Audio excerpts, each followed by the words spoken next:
O, sino nagsabi? Di ba, kinsa nagsabi, oh, sandali, i-operate natin yan, kunin natin yan. O si Arturo Las Cañas, sir.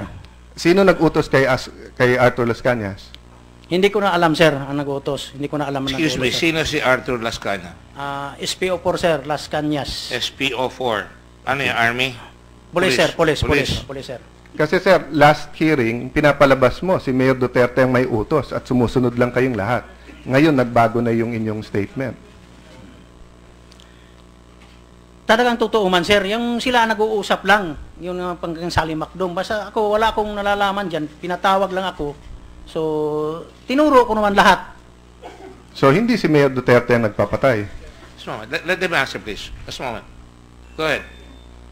Hindi si Mayor Duterte nagpapatay.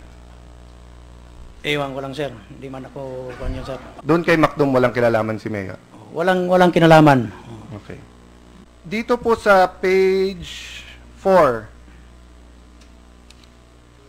nakalagay dito, can you give us an example of an important target? Humingi ng halimbawa ng important target.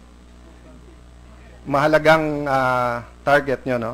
Yes, sir. One of them was Salim Macdum, a Pakistani national. He was ordered liquidated by Rodrigo Duterte through SPO4 R2 Las Cañas because he was a suspected terrorist. Okay po? Yung kuan, sir, yung si Arthur Las Cañas, sila man ang nag-uusap, sir. Si Arthur Las Cañas. Pero ang sagot mo sa affidavit ay Mayor Duterte. Ikaw sumagot na. So, Go ahead.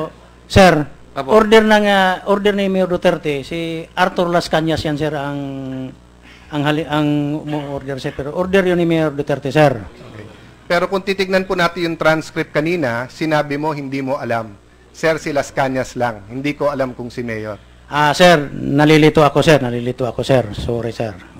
Yan. So ano totoo? Order ni Mayor Duterte? Hindi. Order yan ni Mayor Duterte. Paano So, si nyo- Arthur Las Cañas ang Sige, sir. kumukuan. Paano mo alam order ni Mayor Duterte? Sumasalita naman, sir. Sumasalita naman siyang Arthur Las Cañas, sir. Oh. So hindi mo Sumusunod kay kami, Mayor sir. Duterte narinig? Si Arthur Las Cañas, sir. Si Mayor Duterte, sir. Sagot lang ho ninyo yung tanong. Narinig nyo lang yung kay Las Cañas? Las Cañas? Kang Las Cañas, sir, nga, ang kang Mayor Duterte, si ito kang Arthur Las Cañas, sir. Sila lang dalawa nag-uusap, sir. Hindi mo nakita? Hindi mo narinig? Hindi ko narinig, sir, pero Hindi sumabi mo naman si narinig? Arthur Las Cañas, sir. Hindi mo narinig na sinabi ni Mayor Duterte yun? Opo, sir.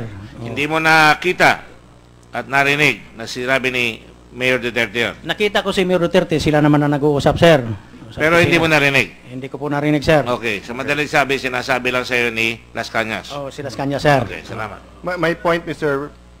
Chair, which I want noted in the record, is that the witness has a tendency to point to Mayor Duterte, but upon questioning, it is assumptions. He assumed that it happened.